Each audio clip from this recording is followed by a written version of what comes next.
Na ako.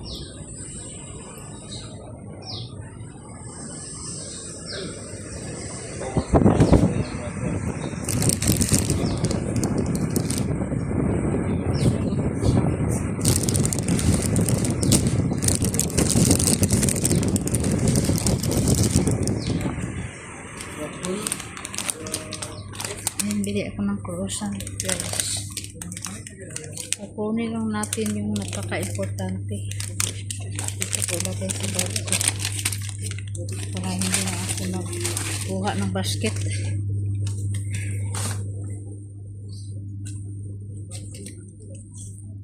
Tapos dito tayo, guys. Ubus na yata yung mga napkins nila na mga panggabi. Guys, wala na pala silang plastic. So, hirapan na naman tayo nito magbitbit. Saka na lang ako bibili ng drinks pag nandito na si Gabin.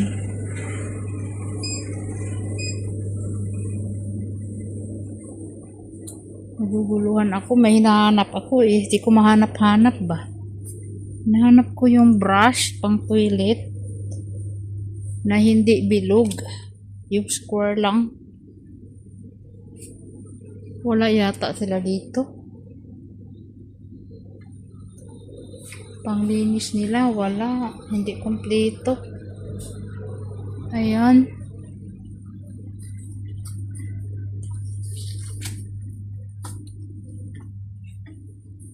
Hindi talaga sila kompleto. Kahit yung hinahanap ko na pampalasa, wala dito. Walang pampalasa. Iba yun dito, guys. Yun na lang muna ang importante. Mayroon tayong pang snacks.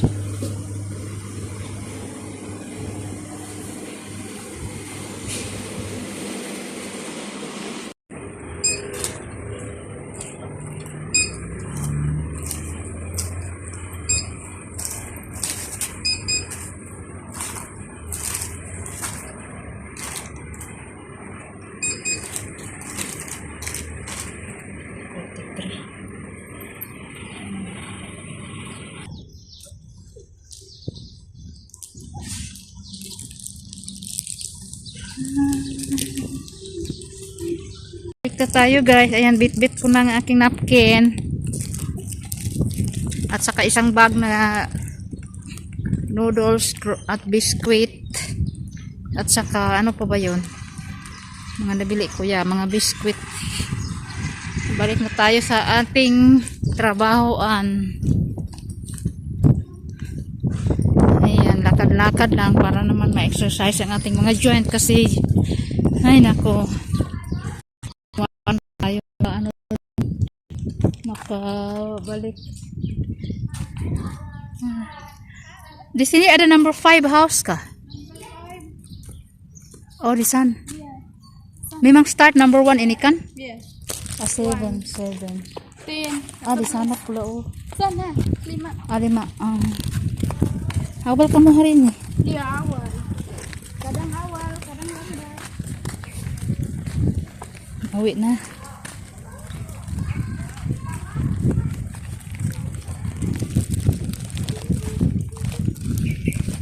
Awit ng mga worker, mga trabahante.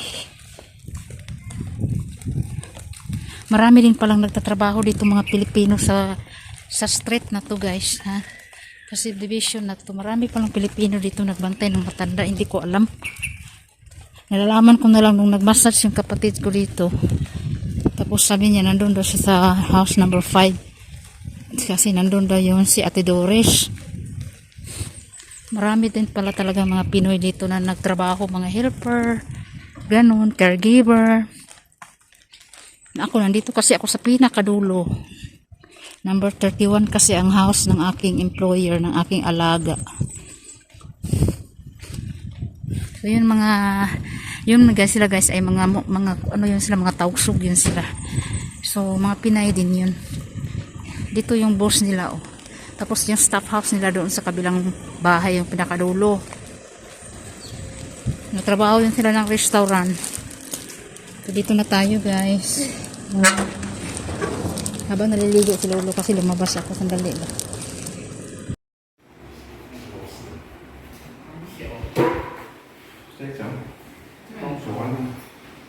Hi guys, grabe, kapagod guys. Dito kami tapos. Ay, alas 8 na ng gabi. Naghakot pa rin kami ng mga gamit. So ngayon, dito ko sa bagong bahay. Hindi pa tapos, ipakita ko lang kayo para may update naman sa bahay, no? Pakita ko lang sa inyo yung bahay, no? Kasi ito talaga yung hindi pa natapos. Ayan, nandito na yung iba ng mga gamit, no? Dito guys, hindi pa ito tapos. Kailangan pa yan tanggalin yung tubo na yan. Tapos dito, kailangan pa itong i-cover up ng tiles.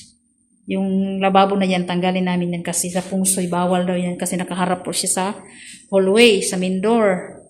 So, alisin namin. So, ayan. So, nakapaint na sila dito pero mayroon pang nakita mga blue-blue dyan. Kunti-kunti. Ayan, nandito na yung iba naman gamit. Ngayon lang talaga. Kabababa lang ibang gamit, guys. Ito para sa likuran ito na gamit. So, madilim po sa likod. Hindi ko na mapakita sa inyo sa likod, no? Ayan, ang dumi pa ng tiles. Hindi pa nabrushan, hindi pa narinisan. So, dito yung pantry area. Dito yung pantry area. Kasi, alam nyo guys, kung bakit nire-renovate namin. Kasi, ito lang po ang kusina niya. Wala siyang dining area. Ganito lang kaliit. So, kumbaga pantry lang talaga. Tapos, nagpa-extension kami dito. So, hanggang ngayon, di pa tapos. Yan, pinaanuhan namin yan dyan. Pina-extension namin dito sa likuran. So, ang dumi-dumi pa kayo guys. Kasi naka-first coat pa lang sila ng pintal. So, ang dumi-dumi pa. Tapos, yung lababo namin dito. Ayan, oh. Dito may tagusan para may hangin naman, oh. So, dito, lagayan ko na lang yan siya dyan ng mga water filter or mga pang-inumin ng tubig or mga groceries, ganyan. Tapos dito guys, maliit lang itong pina-extension namin. Ayan, dito yung magiging aming dining area. Hindi pa tapos talaga, no? Diyan lang, kaya maliit lang na table. Pero, then, may pinagawaan din namin ng window. Ang dumi-dumi pa talaga guys, grabe. So, meron kaming backyard. Malaki yung backyard namin kung saan ilalagay namin yung washing machine. At tapos, maglagay kami isang lutuan sa labas. Kasi kapag magluto ng medyo matagal. So, yun, kapitbahay na yun.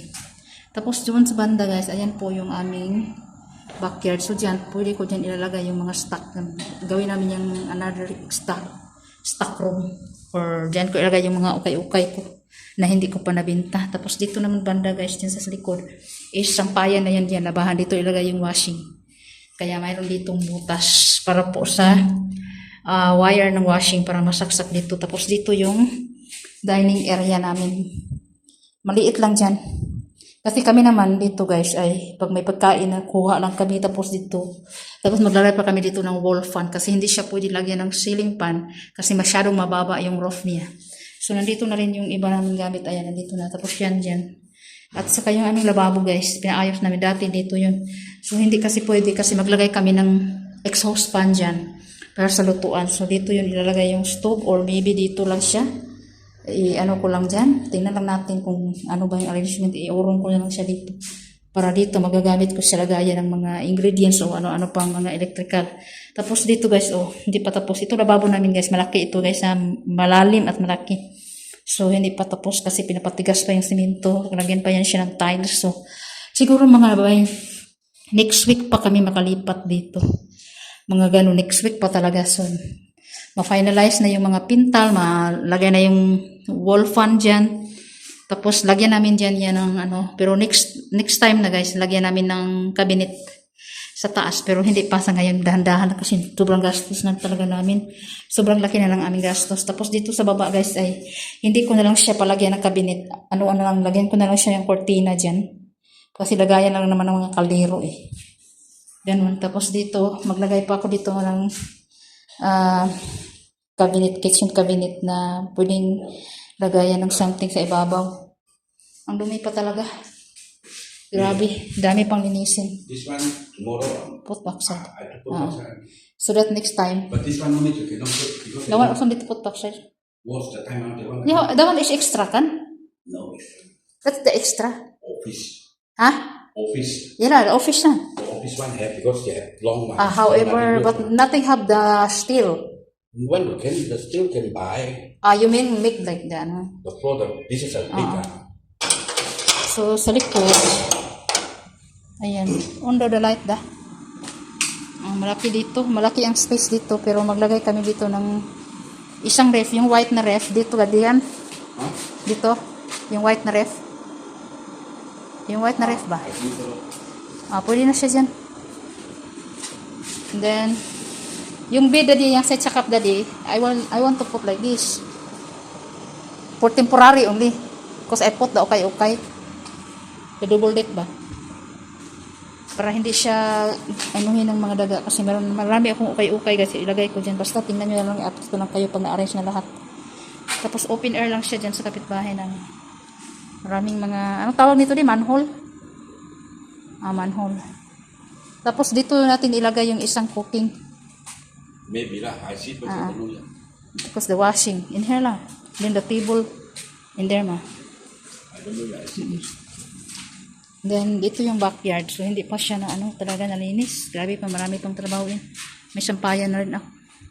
Maglagay pa kami ng punting dyan, extension na roof. Iyan Yung roof na yan, ilagay namin dito banda sa may bintana para pag maulan ng malakas, hindi papasok yung tubig. Kasi minsan nagpasok siya dyan sa window. Ay, marami pa talaga guys. Excited na ako maglipat kasi sobrang kalat po talaga ng bahay, no? So dito po ang hugasan natin or manglabata. Mayroon namang grapo dyan at may tangke na. So dito lang. Malaki-laki na po din na to. Ayan.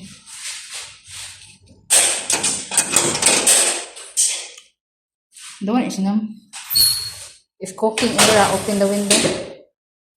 Kan? This one, you will ask the worker to clean up the kan? Not yet. You clean one. Because this one is not yet final. This one.